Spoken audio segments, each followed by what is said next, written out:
The fatherhood and sonship ni Kristo Jesus. Dahito iti pagtutungtungan tayo, iti dahito nagsapa. Under iti lesson tayo, iti catechism, which is a very good way nga study iti Bible.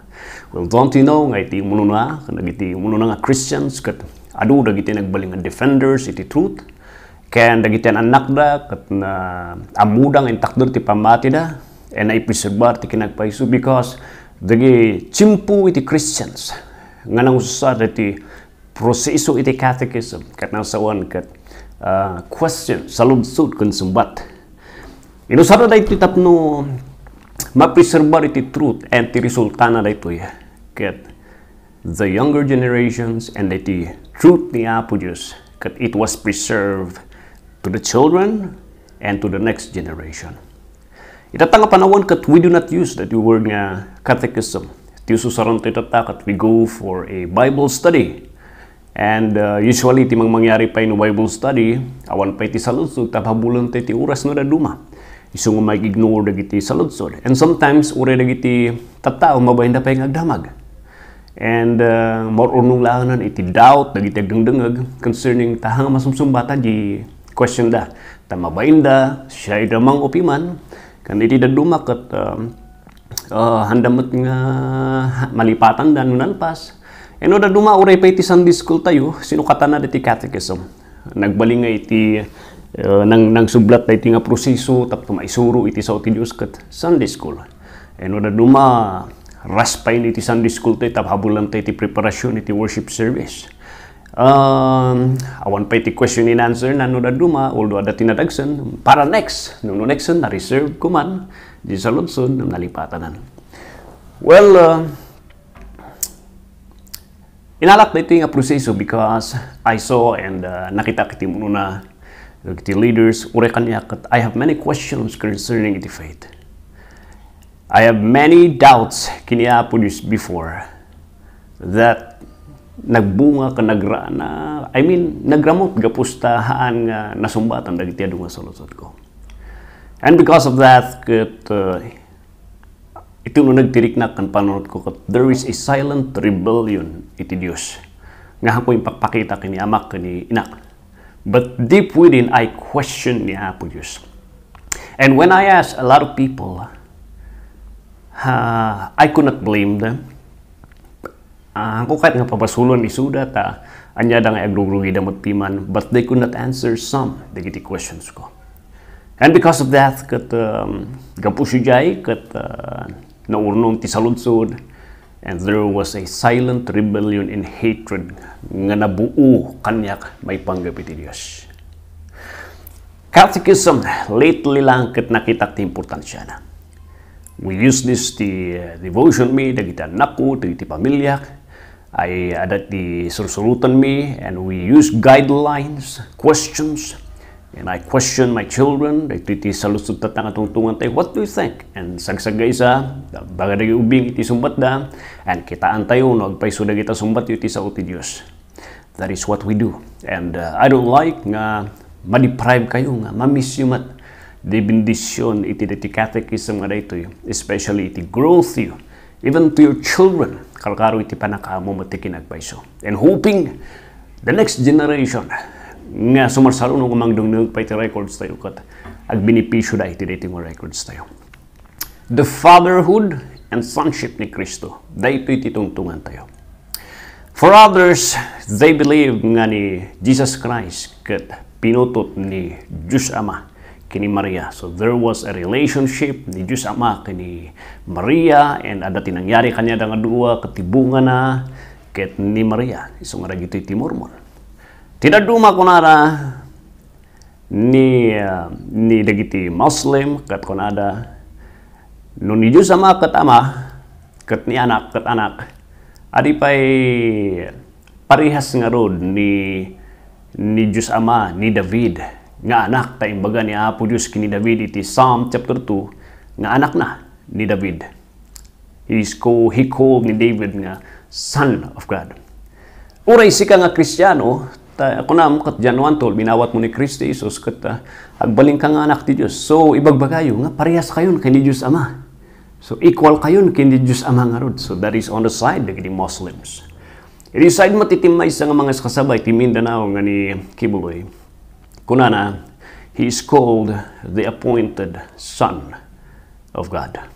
Nagdagsan di jay, medyo mang patigargar kuma di jay iti tumang nga dengdengan di jay from that man. Is it right?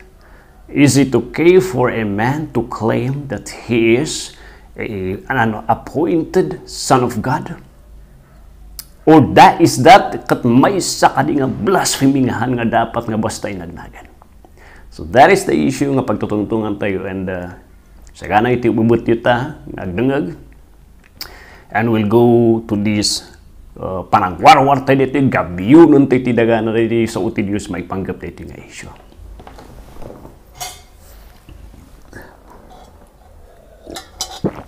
The Bible indeed, iti John chapter 5, katibaga nga there was a statement nga ni Hesus Kristo kat he declared himself to be a son of God. And kada tayo man lang igurot kan awan ti dara na, kan awan ti ka-idea na iti kultura iti Hudyo. Listening ginagan nga father kan ama, makita tayo nga ada iti diferensya nga agwat da. Ipakita na nga nangat-ngaton nga dagos ni ama no ti anak. No, kada tayo nga kultura kan any culture outside iti Hudyo. Di nga dagos ti mapanan tayo.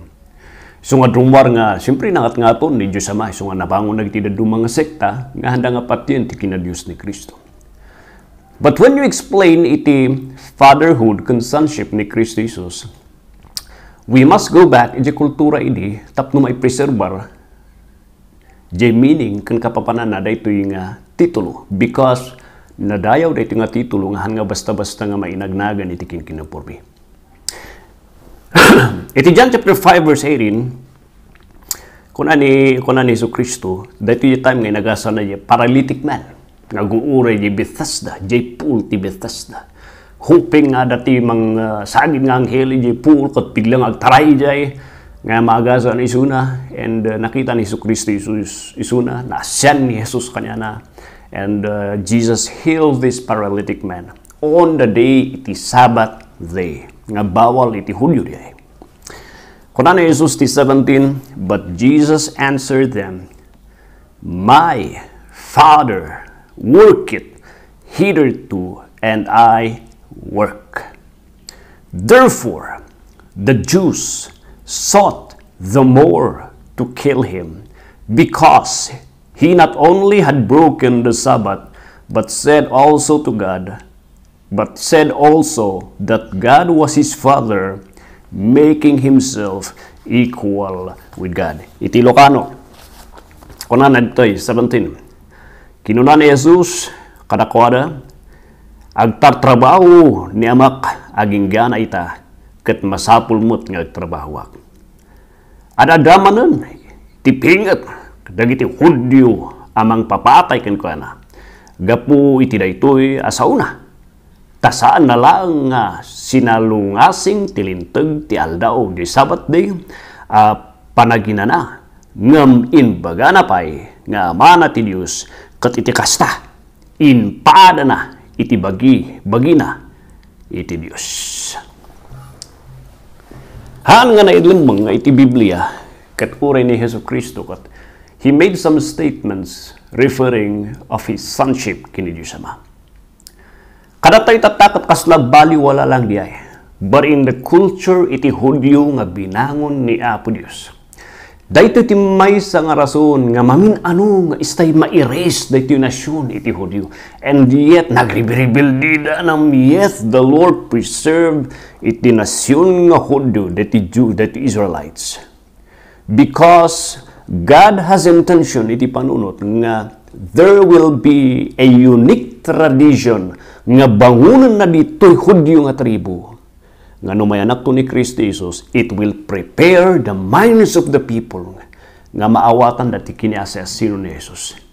And one of the culture nga binangon ni Apo Diyos nga inparwar na nga for a long time never was it revealed. Iji Old Testament, hamumangag ti Father kan Son. But for the purpose of understanding iti kinadyos ni Kristo Jesus. In the perfect time nga may anak ni Kristo Jesus. A culture iti Hudyo nga iti ama ken ti anak ket equal iti panakabalin ken turay na iti uneg iti balay ket naaramid. And when Jesus was born, that culture was preserved by God to prepare ni Hesus Kristo nga nalaka nga akseptaran da kuma.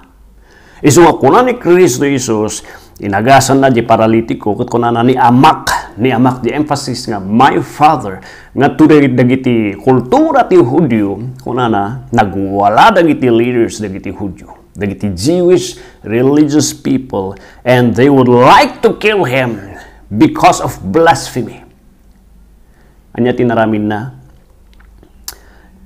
he broke the Sabbath, but above all kunana kalkaro da ito'y akusasyon kan worthy isuna iti death nga di naramid na he make himself equal with God by calling God the Father his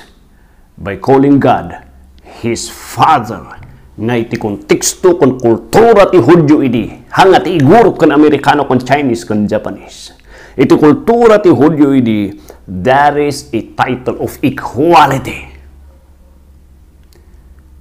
And that is deserving nga masintinsyan isu na iti patay. Isu nga iti kultura iti Hudyo nga nayanakan ni Kristo Jesus kat it was prepared. Tapno di panakayanak ni Kristo Jesus kat it will just be readily accepted. Nakasagana. Ngayon the culture is father and son implies equality. That is the reason why God preserved the nation is Israel. Tapno iti kultura nga magapu kanyana. Mabangon kan may preserbar. Tapno iti tiyempo ti panakayanak ni Jesus. Naglakala nga maawatan ti tattao. Itatanga panawan, haan mo nga eksplikar the fatherhood kan sonship ni Kristo iti kultura iti igurot. Ti Pilipino kan Japanese, kan Amerikano, kan Chinese, kan Taiwanese.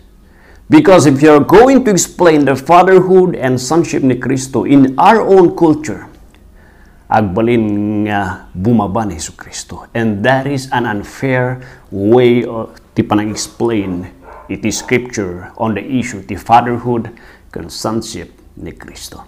Nalawag di? So fatherhood and sonship to the Jews implies equality. All right? So, marano, it was also stated, hanla nga di chimpo ni John, but also ijay chimpo ijay gathera. Very shocking dito, you know why? Because this is the context and this is the scenario di chimpo ijay sinabat ni Jesus di duwa nga tao nga naluganan ti demonyo, legions, thousands of demons, and ito ti confession of faith dagiti demons idi sinangod ni Kristo Jesus. Pipyapay dagiti demonyo nga dagiti nga sinabat ni Kristo. They would admit the kinadyos ni Hesus Kristo comparing tata nga nagbabati panangkita da ni Kristo Jesus. Kita nyo di Matthew chapter 8 verse 28. And when he was come to the other side into the country of the Gadarenes, there met him two possessed with demons, coming out of the tombs, exceedingly fierce, so that no man might pass by that way. And behold, they cried out, saying, What have we to do with you, Jesus, Son of God? Are you come here to torment us before the time? Matthew 8:28, iti Ilocano. Because masapol basa, kahit kuman nga basa na iti Ilocano. Matthew 8:1-8.